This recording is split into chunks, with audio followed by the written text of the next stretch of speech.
Hello. So I actually said I was going to talk about how I tackled my Christmas dinner in a video, but as soon as I started to do the video, I'm like, this makes no sense doing a video when I don't actually have food to show.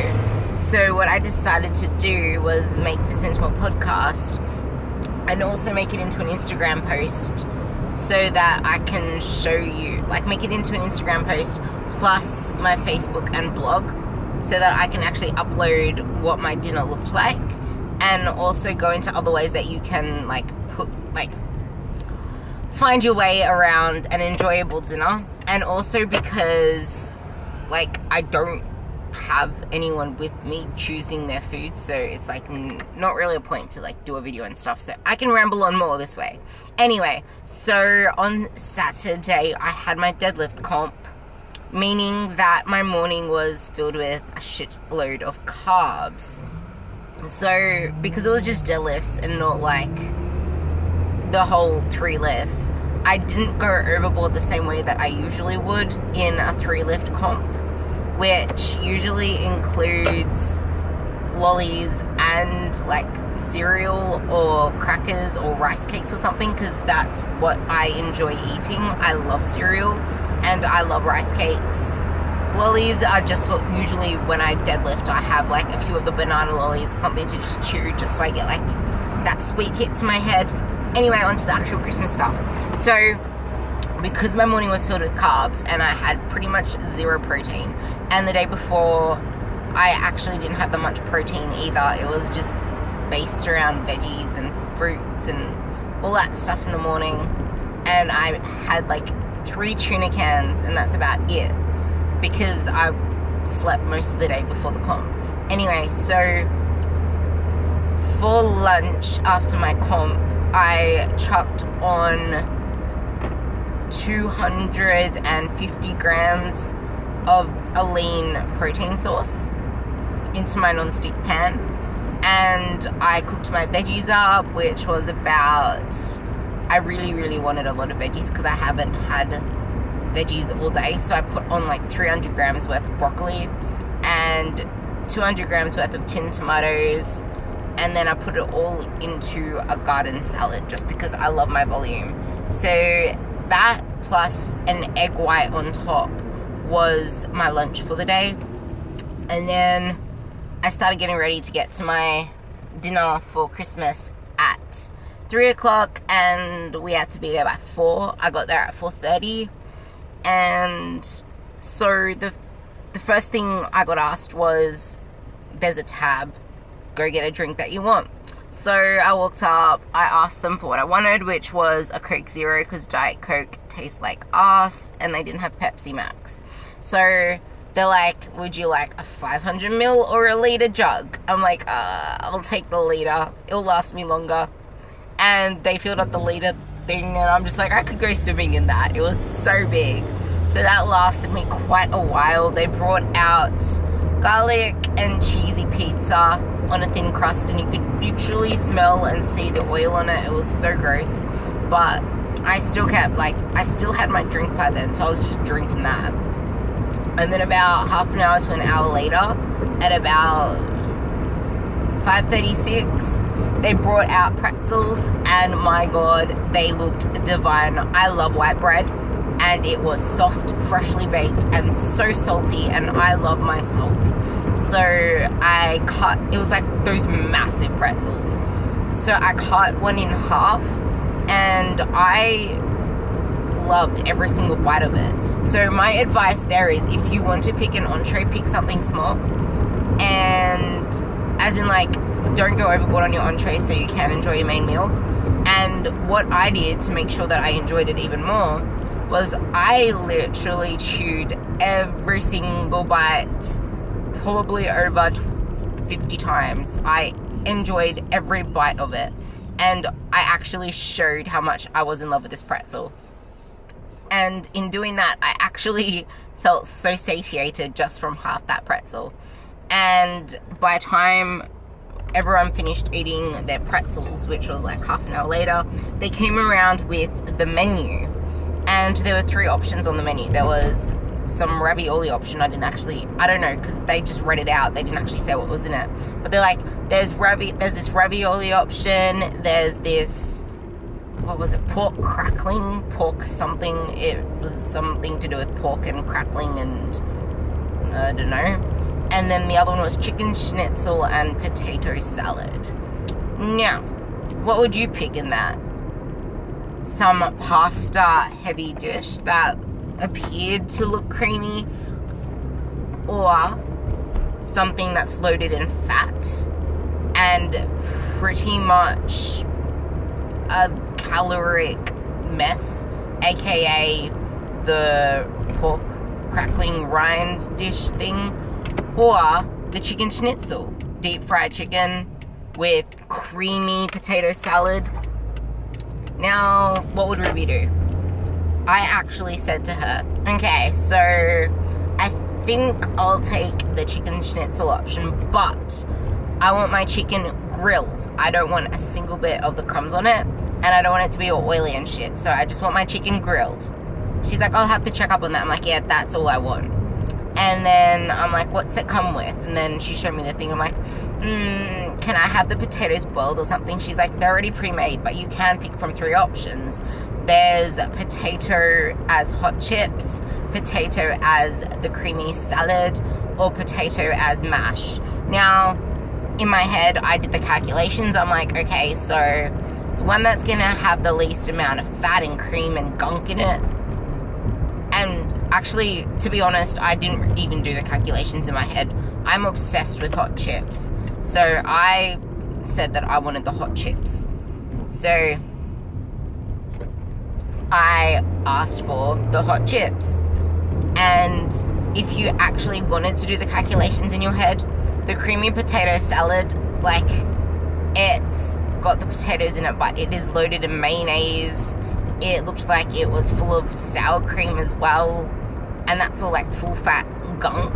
And then if you think of the mashed potato, they usually put full cream milk, cream, butter, whatever the hell in it. And then the hot chips, I just love hot chips.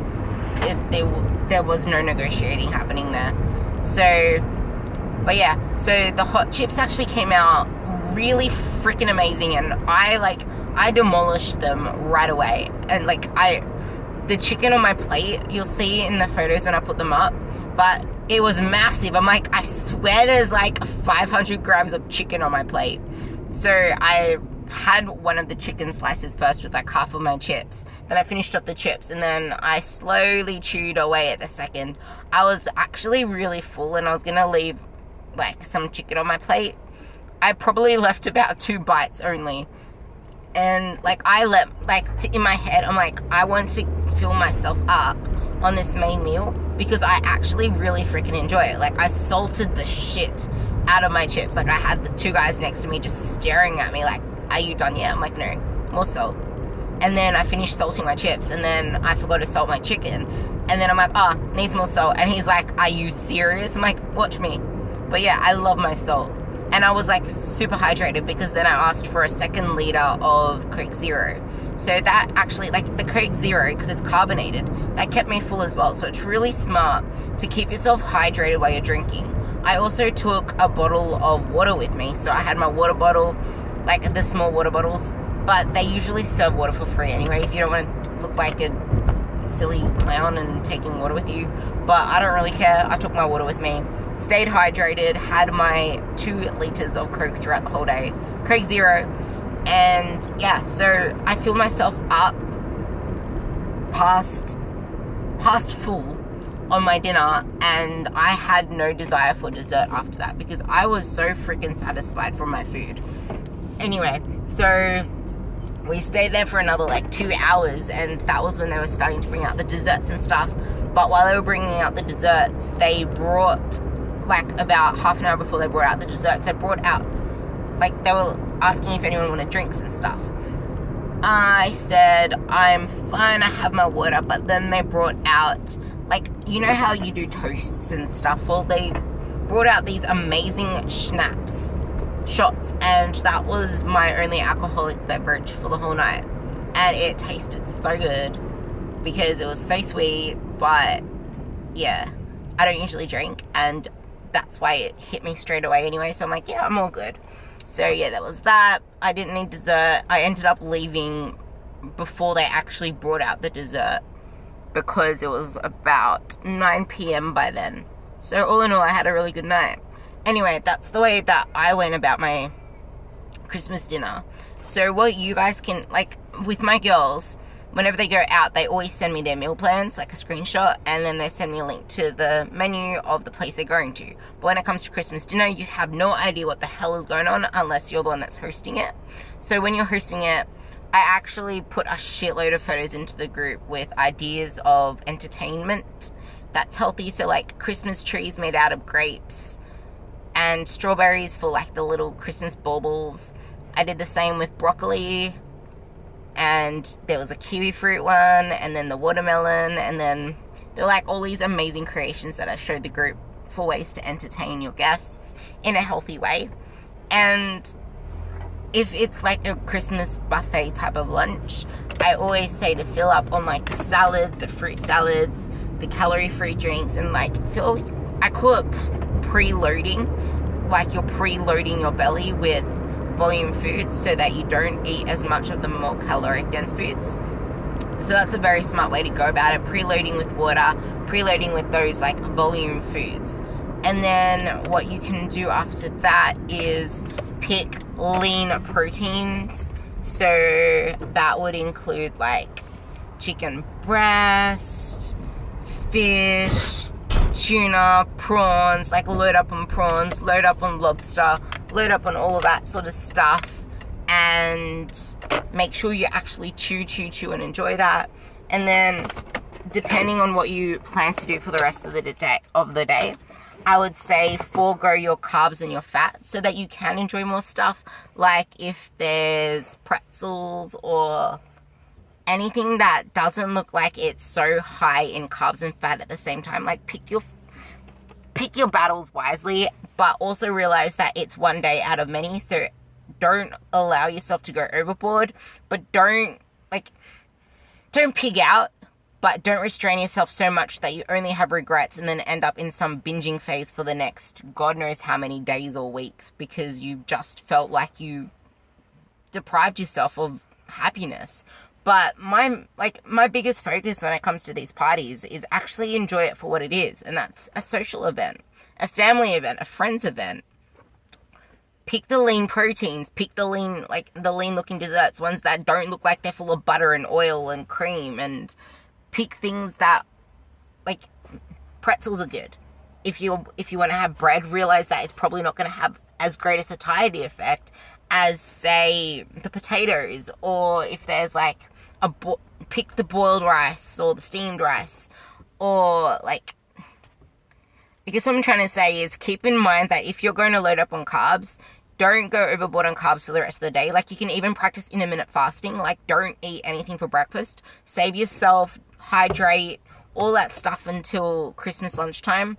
If it's dinner, do the same thing and just have like shakes or a YoPro, or like make yourself an egg white omelette, or like a tofu smoothie if you're vegan. Stuff like that to just keep you going until like dinner time comes. And then if you like realize that you've saved up quite a lot of calories for the rest of the day, for the dinner at night, then you can actually load up on more food. Like, say for, like, it really depends who you are as well. Like, if you're dieting for, like, if you're dieting on really low calories, then you'll probably be fine, because at the end of the, like, if you look at it in the weekly perspective, all you need to do is go back straight into your deficit, and that's going to balance, that will probably bring you back up to maintenance for about 2 weeks. So just expect that you're not going to be losing weight for those 2 weeks if you decide to indulge for that one day.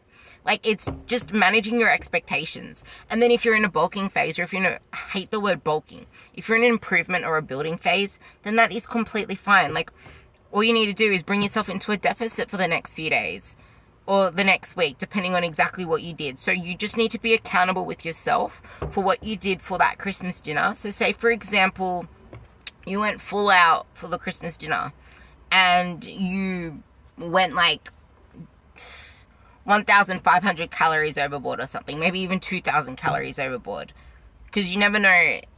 There are so many things that you can easily consume that you don't realize are so calorie dense, like mince pies. Who stops at one mince pie? By that I mean like the fruity Christmas mince pies, and like croissants, and I don't really know what else people make out there, like eggnog and all this other fatty stuff. Like, just take it into account for the next few days, as long as you don't make it a perpetual cycle, because it's important to put it into perspective that it's one day out of 365 days. As long as you get back on track for the next few days, don't wallow around in misery, don't get yourself so blind drunk that you just end up feasting for the rest of the day without even knowing what you eat, and then feeling like shit in the morning and not wanting to go back to plan. Like, be a responsible adult is pretty much what I'm trying to say, and just put everything into perspective. Don't sweat the small stuff. Don't even sweat the day. It's a day for family. I'm just telling you how I went about my Christmas party day, because if you're going to have a big celebration on Christmas Day, you need to pick your battles. Don't just get invited to like 5 different parties and blow yourself out for each of them, because that's going to be much harder for you to rein in. And manage your expectations in terms of, yeah, okay, you might gain some weight if you decide to blow out for a few weekends or go binge drinking for a few weeks because, hey, it's Christmas and it's end of year and you've been work and you feel like you deserve it, which is the stupidest excuse ever. But just put your expectations in a line. Set your intentions out so that you don't go through a guilty purge, whatever the hell, restrict cycle, and then end up into a wallowing mess. Don't do anything unless you've planned ahead and you're doing it with intent. I put up a post this morning on my Facebook business page. So today's the 18th, I think. Yeah, it's the 18th. So if you go onto my Facebook business page for the 18th in the morning, you'll see where I talk about intent and attention. So when you do things with intent and you put attention to it, if it's positive, then you're going to be full of gratitude and beauty and positive stuff. And if you internalize that intention, that gratefulness, that intention, then you're going to pretty much bring out wisdom. Because if you look within you and you use all your experiences, all your knowledge, all of that stuff, then you will act with wisdom. You will go on a path of personal development when you look within. And when you work on personal development, you'll only get more wise. It's like, it feeds each other, yin and yang. So I hope that helps. I ended up yabbling on more about what I did than ways to help you. So I'm happy to answer any other questions. And I was just hoping that what I did inspires you to actually stand up for what you want when you go to the restaurants, which is why I kind of dwelled on it, because a lot of the time people, they feel embarrassed to order that stuff around everyone. But the thing is, you have your goals in mind. If people are going to put you down for your decisions, then are they really your friends? And are they really worth your energy? Are they really worth your emotions if they're not going to support you in the way? Because if anything, they're making you uphold an identity of, it's a negative identity. You need to surround yourself with an environment that positively feeds the person that you want to be. So who do you want to be? What does that person do every day? What are their thoughts? What are their actions? What are their decisions? All of that stuff. What do they do? Who do they surround themselves with? You need to make yourself that person even when times get tough. Because if you see yourself high up doing all these amazing things, and that's where you want to see yourself, then you need to see yourself there now and look around you and say, is this serving me? Because if people are only going to continue to bring you down, or you feel like you're obliged to someone, or people are putting expectations against you that are stopping you and chaining you down to stop you from reaching that authentic self, that person you want to be, then you really need to reflect. I'm going to go into this in my Facebook group over and over again, because it is so freaking important. We have, I think it's 2 weeks left, maybe 3, 2.5, something like that. 2.5 weeks left of December of 2018. If you don't set yourself up now for a successful 2019. Like back in my party days, back in the days when I was younger, I would always try to do something on New Year's Eve. And when I was out and I didn't get home until after the fireworks, like 3 a.m. in the morning, I had the worst New Year's Day, and I felt like a complete mess, and I felt trashed up. Like I wasn't, like the last time I remember going out, I got some of my mates to pick me up and take me to the Sydney Harbour Bridge with them because they were celebrating. And they were like, they had a few drinks and stuff. I actually didn't drink at that one. I drank at the couple before that. And those were celebrated at nightclubs when I was actually a promoter there. But this was ages ago, like 5 years ago. But after starting 3 years in a row in such a negative headspace because I was just so tired and I wasn't productive and I slept in. Like when I sleep in, that's when my anxiety peaks. I like being able to wake up early and know that I'm being productive with my time. So ever since that night, I prioritized sleeping early and doing things that served me for that future year. Because for some odd reason, if I start that day on a fresh note, I just feel so much better. And it's not just that day, it's like the Monday of that week, as well as the first day of the new year. Because if the first day of the new year fell in the middle of the year, I felt really wonky. So I would make both those days my priority days. And the first weekend of the year is always the year that I try to take to myself to really look within. And I'm going to be going on about this for you girls in my client group, for those of you that are listening to this as well. But that's why for the next 3 to 4 weeks, feedback's going to be in voice format and written format versus my usual face chat kind of video things, because I want to put it all in writing for you. I want to absorb what I can and use that video face-to-face time for the Facebook Live that I'm doing in the group, and put more content in the group for you girls and reflect on my own stuff and like take time to sit down and not be on the constant rush. I need to like put my face out there, because you need, like, I want to put what I'm doing to revive, restore, rejuvenate, refocus myself. I want to show you guys how I'm gonna plan to do that over the last 2 weeks of this month and the first 2 weeks of next month, and plan second calls for you, because we're going through the first lot of calls. And then those of you that need a second call, I'm going to plan those in as well, just to make sure that you are all set for the new year, because like January and February are the most crucial times to set your mind right. Because yeah, January, you can all start with such great motivation, and by the time February comes, you never know. So that's my priority with you girls for these last 2 weeks of December and the first 2 weeks of January, and even going into February, because like vision, purpose, values, determination, like knowing exactly what you want and being able to be empowered through your food relationship, empowered through your thoughts, your decisions, empowered through the way you see yourself. So I hope you took some gems from this. I ended up going into a tangent as usual, classic Ruby, but I just have to think about what to call this now. So love you all, and I will talk to you next time.